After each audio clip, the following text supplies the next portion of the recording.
So, good morning, everybody, and welcome to this morning session. I'm so glad, as my colleague told, also to be here in presence after being 2 years more or less only in hybrid meetings, in virtual spaces, in Zoom sessions, or whatever sessions. So it's good to be here, to see you all live in color and do this session in presence and to talk about secured messaging in healthcare and how it helped us to solve a problem that we called our WhatsApp dilemma and how it changed our style of collaboration and communication in our company. My name is Pappert. I'm the Managing Director and Chief Digital Officer of the St. Augustinus Kliniken. I will give you a brief overview on who we are and what our business is. We are a typical German full-service healthcare provider running a lot of hospitals. We are located in the beautiful city of Neuss, close to Düsseldorf. Düsseldorf is my hometown, and this is probably the most beautiful city in the world. And this is our playground where we are offering our services. It's a greater area of Neuss. The city of Krefeld in the north, the district of Viersen, city of Mönchengladbach, and the far south part of the greater area of Neuss. This is where we do our business with more than 6,000 employees out of 70 nations. It's a pretty large company. And we are still one of the largest employers in the larger area of Neuss. And we run our business in 4 main business units. One unit are classical hospitals with clinics, rehab facilities, medical service centers, and so on. This is a division I'm responsible for. We have another division with psychiatric clinics. The next is stationary elderly home care facilities, and a large division with facilities for people with special needs and disabilities. So per year we are serving around about 150,000 patients in this area with our services, and this is what we do and who we are. Before we start, I would like to ask you for your help because I would like to make a small survey this morning, and therefore I need your answers. And to do this, I would kindly ask you to please all stand up. It's early in the morning, good time for yoga and stretching. No, just kidding. Only 3 short questions. And as soon as your answer is no, please sit down and stay seated. Only 3 short questions. And if your answer is yes, please stay. So, let's go to number 1. It's a really easy one. Do you have a smartphone, a mobile device or something else with you right now? What a surprise. The next one, also easy. Do you use a messaging app regularly? One of the usually suspects. WhatsApp, Apple Messages, Telegram, Signal, and so on. Do you use it regularly? Quelle surprise! So, and now the tricky one. I hope there are no governmental officials or data privacy officers in the room. Number 3, did you ever send confidential material, content, medical data, patient data, something else via your messaging service?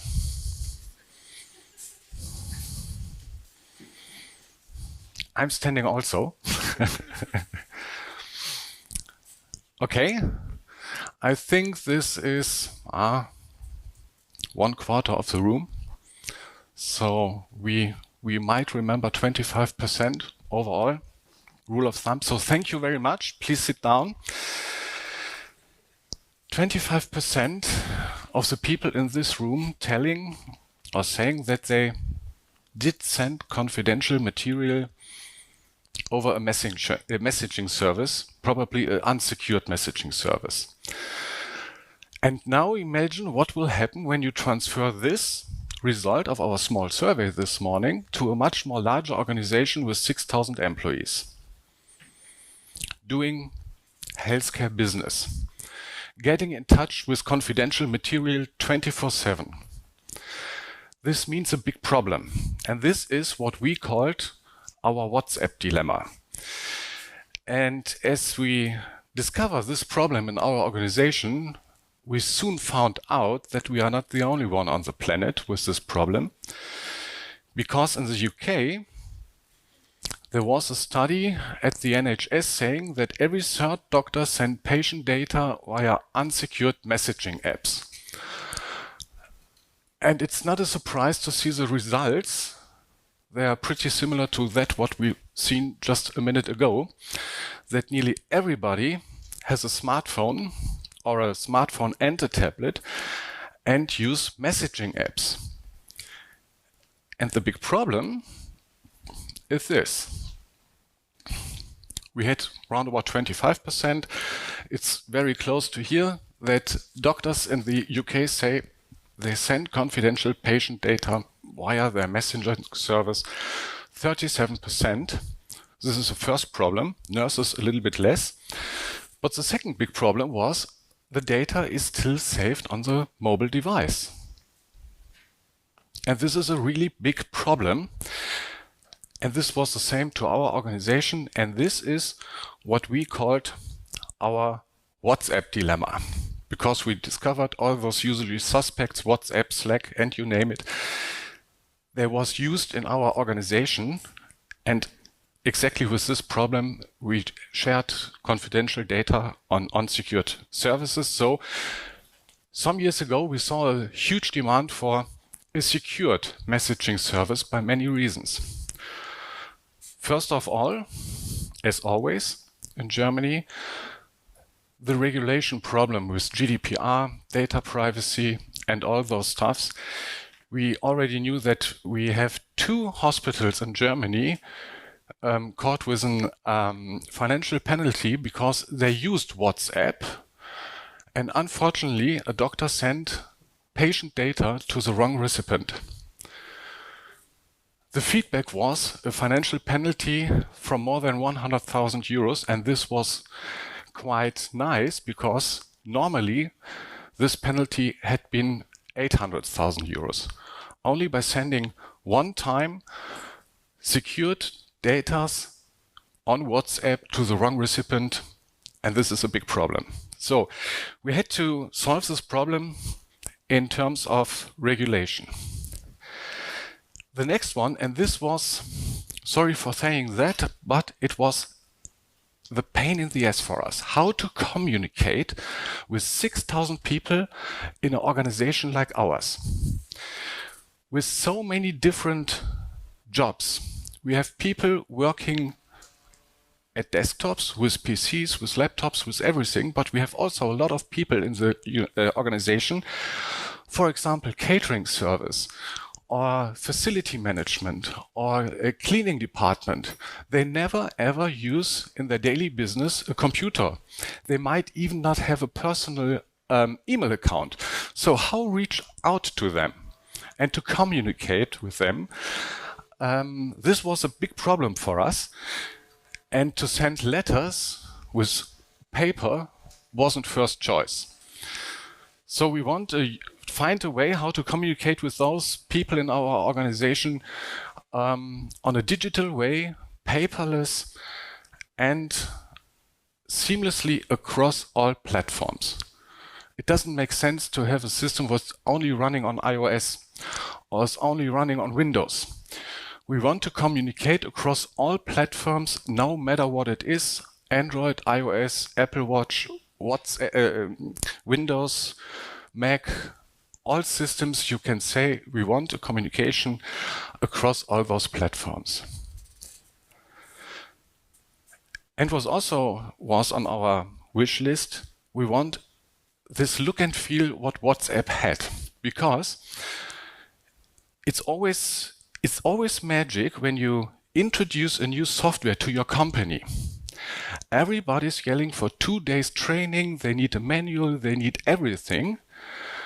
But when you see how they use their smartphones, there is no introduction for an iOS system, there is no introduction for Facebook, even for WhatsApp. And they are very familiar with that, and we wanted a look and feel and a usage exactly like WhatsApp. And we also said email is dead. Because we get so many emails, and I said some of our people don't even have a personal email account. And when you have something important to say, you don't see it beneath the tons of email you receive each day. And how to send out very important informations and to reach out to your people that they recognize, oh, this is something very important, I should take a look at it. This won't go with email. What do we do? So we made a project and start looking at the market. Is there any product matching our requirements? And we had been looking and searching and looking and searching, and someday we find something. We tested it and we saw, okay, this will fit. This might be the solution to our problem. And this is what we wanted and what we got. We got a system where we have complete check the box with all those regulations, with data protection regulation, GDPR, everything was check the box because the system is running in Germany in our own data center and there are no data transferred anywhere. The pretty cool feature is that we can invite guests which are not in our organization. This means we can communicate with local doctors outside our organization or local patients outside our organization and to do this in a secured way and to exchange documents and informations. Everything is end-to-end encrypted and it runs on all platforms, even on an Apple Watch. What's also pretty cool for us is everything is completely in our own data centers and completely under control of our IT department. We have a sync with our Active Directory so that we can push through all our policies and we have the thumb on the users. If somebody leaves the company, we can erase the account and the complete communication and all stored data are gone. It's nothing outside of our organization. And in terms of damaged or lost devices, we can delete the complete content remotely. This is what we wanted and what we got. But we got something on top. With the same system, we are able to do secured HD calling one-on-one, as we know it from FaceTime, or even in groups. And the next stage, it's not only HD calling, we can do HD video calls, also one-on-one or in groups. Even screen sharing. And the pretty cool thing is you can start a video call or a one-on-one call on your mobile device. And when you are back on your desk, you can push it onto your local computer, hands-free, as we know it from Apple, and you can continue your video call on your laptop, on your Mac, on your PC, on whatever device you have on your desk. And a pretty cool feature is API and bots. For example, next stage we will introduce a bot for pregnant patients where we offer several information channels about pregnancy and our services in our hospitals, where you can communicate on a low level in 29 languages on this messaging service. But the coolest feature on top, everything what's sent or received as an attachment is stored in our own cloud. There's no connection to an external cloud service or something else. Everything is on our own cloud storage in our data center. And the next stage, and that's something that makes us very proud, there's no more Siri on board. It's connected with Nuance speak recognition. So this is our medical speak recognition system that runs on-premise in our data center, and it's connected to our messaging service, so that there's no way for the information to go out of our ecosystem. This is pretty cool, and yes, in the end, we received an award at Entscheiderfabrik. This is the healthcare IT community in Germany with more than 800 members. And 2020, we won the first prize with this project at the Entscheiderfabrik. What's always important is the question, what does it cost? A cup of coffee at Starbucks is much more expensive as the monthly cost per user. And this was a cool business case for us.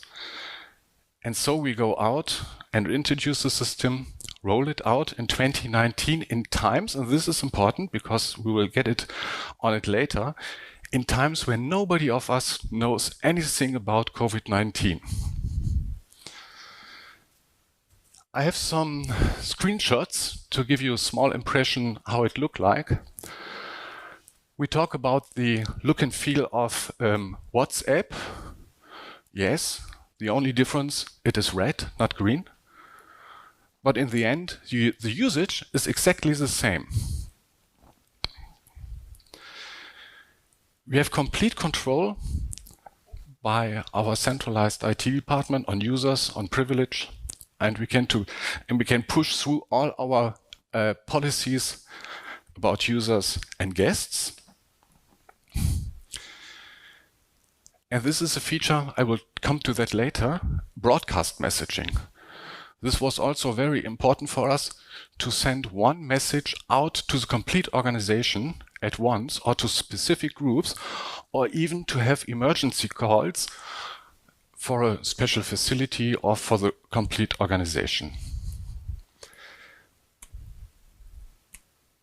Next, we talked about HD calling, one-on-one, and group calling, also video calling.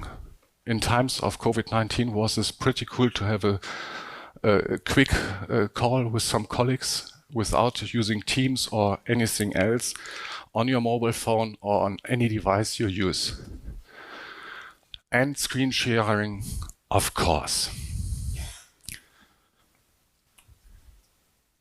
What we also use to communicate with our people in our organization is we have live broadcasts. So you can make a phone call with a group of people, and to combine it, as you know it from Facebook, you can comment the video and everything is on your screen just live for all the people. We talked about guest users can be invited into the conversations, and in the end, Nuance text recognition. I will show you one example how we use it in our organization in times of COVID-19. We have several broadcast channels. IT security ticker, the IT department has an own channel, and also the leadership. And in times of COVID-19, when there was so many informations we have to send out into the organization, we use it to communicate to all 6,000 employees. Because email is dead, intranet won't work, and paper is from yesterday. So we always send out a message saying, okay, here, for example, it's an update of the leadership team about the new regulations on COVID-19 at your workspace and offering of vaccines. And then you just click on this link and you jump to a special area of our intranet where all those informations are stored for the employees. That helped us to manage the COVID-19 area in our company pretty cool and pretty fast. And in the end, it was so cool that our business partners, it isn't advertising, but it's not advertising for today. Our business partners made a quick video on it, and this has been shown at all Lufthansa Airways. When you start up the board entertainment system, you will see this video on all flights. And this is pretty cool because here you can get an impression what our doctors and nurses are saying on this product.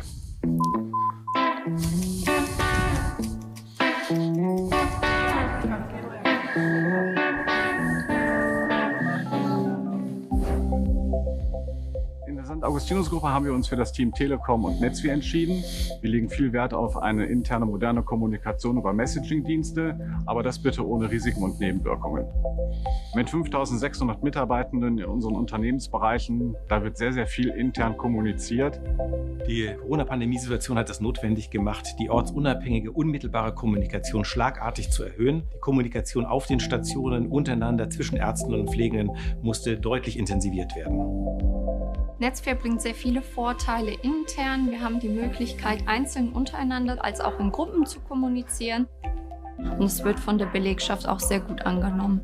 Mit unserer Broadcast-Funktion ist es uns möglich, zentral viele Kolleginnen und Kollegen unmittelbar zu erreichen. Das hat es ermöglicht, die Abteilung auch in einer solchen krisenhaften Situation gut und schnell zu organisieren und die notwendige Information an die Nutzer zu bringen. Wir wollten eine Lösung haben, die auf allen Plattformen funktioniert. Dann sollte das Ganze zentral gesteuert und verwaltet werden. Wir wollten ein Hosting in sicheren Rechenzentren haben. Das haben wir alles bei der Telekom und Netzwerk gefunden und darum haben wir uns für das Team als Partner entschieden.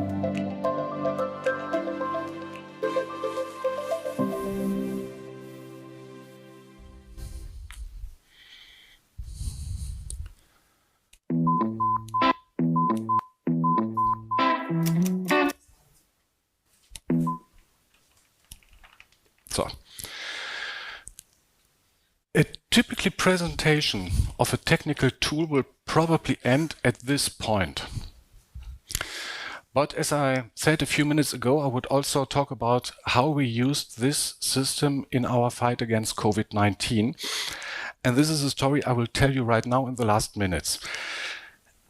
And it's a true story, happened in our organization, and I think it's a good example for what is digitalization in healthcare about. It's to help people to get the best care and cure, or even save lives, and to help us to deliver it in the best way, much better, easier, and faster as in the past. So at the beginning of the first wave of COVID-19, we'd been waiting for the wave. Somehow we expected also a tsunami, because when you recognize the map I showed you in the beginning where we are located, then you will probably recognize that we are very close to Heinsberg. And Heinsberg in the small village of Gangelt is getting famous by this legendary carnival session with the first super spreader event in Germany. And our chief financial officer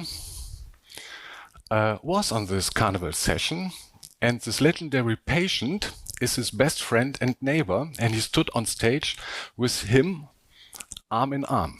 So we knew we will be getting very fast in touch with COVID-19. And it was a time with a huge lack of testing materials, disinfection materials, masks, and even vaccines were not being developed. So we knew not much about COVID-19 at this point, only that it can kill people, especially elderly people with chronic diseases. And we were prepared as much as we can. So, and we'd been waiting for this wave to hit in, and we had our crisis team up and running with daily meetings, 24/7, meeting in the morning, in the evening. And everything was a little bit like war times, just close before the battle starts, total silence. Everybody's waiting for the first bomb to fall. And then one sunny Sunday afternoon, and every time I tell this story, I still get goosebumps. On this Sunday afternoon in March 2020, my phone rings. And a manager of this elderly care home of us was on the phone, and it's a very young and talented lady, but she was very nervous because she suspected a COVID-19 outbreak in this facility with 128 residents. She discovered that some, not only one, few residents had the typical COVID-19 symptoms. So we started to start internal quarantine. We separated everybody. Everybody has to stay in the room until the next morning. And the big question was what to do next, because it was not only one person, many persons. And the special challenge, it was Sunday afternoon, before the first lockdown. And our teams were spending their time with the families, getting some sleep and to prepare them for the next week. And the question was how to reach out to them. By phone, it would take too much time. And what we all learned through the COVID-19 pandemic is that the governmental healthcare departments in Germany don't work on Sunday. And this was critical for us because at this time we were not allowed to offer any medical services directly to the residents. This was only allowed to their personal doctors. This has changed in between, but how to reach out to the personal doctors of 128 patients?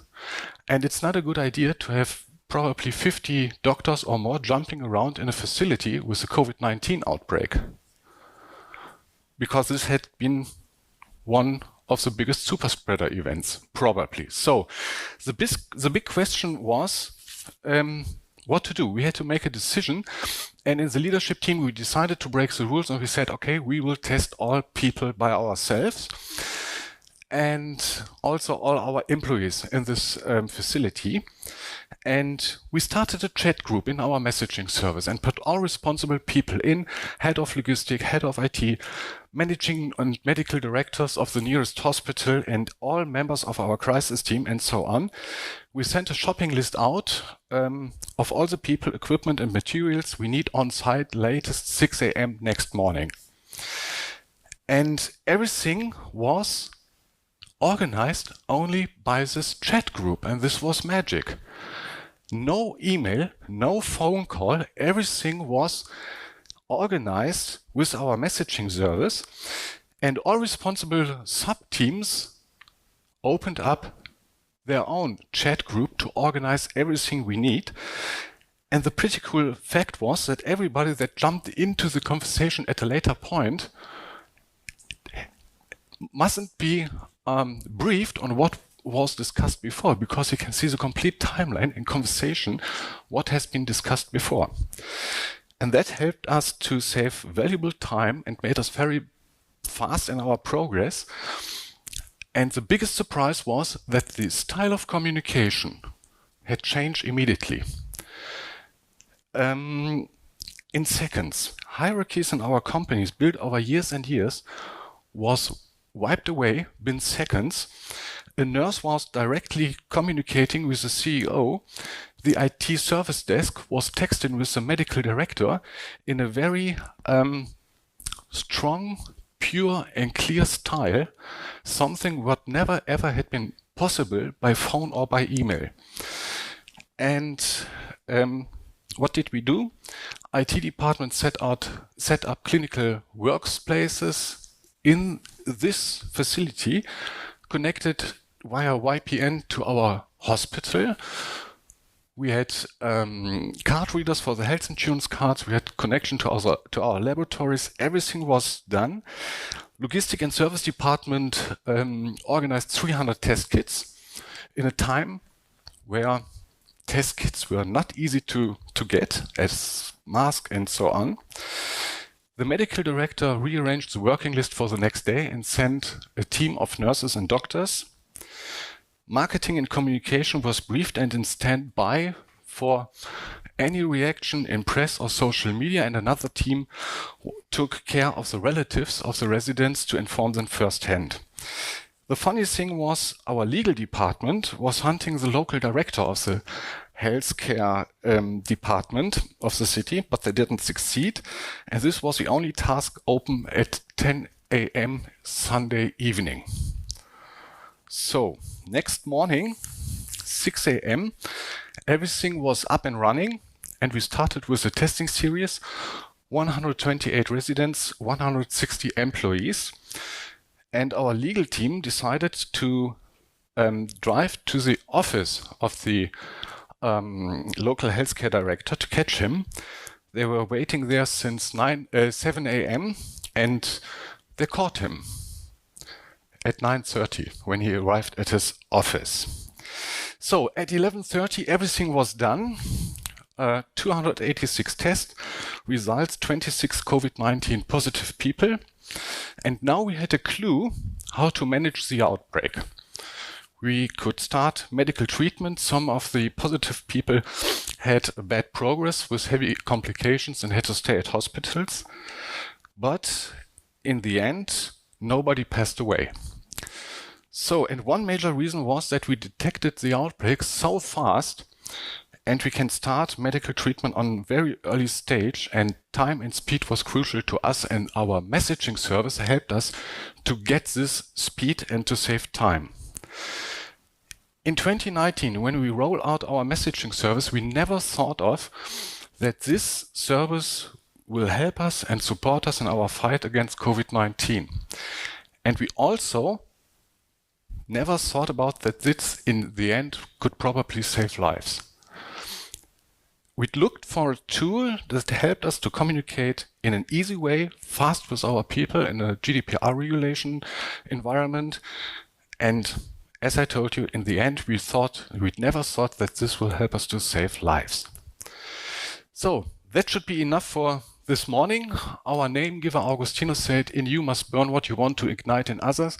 I hope I could a little bit ignite my fire into in terms of secured messaging in healthcare. It was a pleasure for me. Thank you for your time and for your attention.